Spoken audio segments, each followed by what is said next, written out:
তো। আসলে আমার বাবাকে ঘর থেকে ফয়সাল নামে একটা লোক ফোন দিয়ে বের করছে।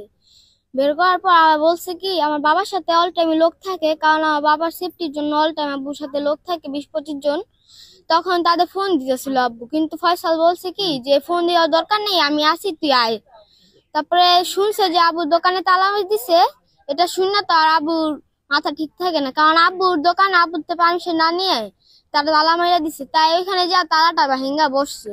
তারপর মইন টিটু ওর আইসা আব্বুর হুমকি দিতেছে, তালা ভাঙছিস কে, আমাকে পারমিশন ছাড়া তালা ভাঙছিস কে। আব্বু বলছে কি তো আমার পারমিশন ছাড়া তুই আমার দোকানে তালা দিছিস কে।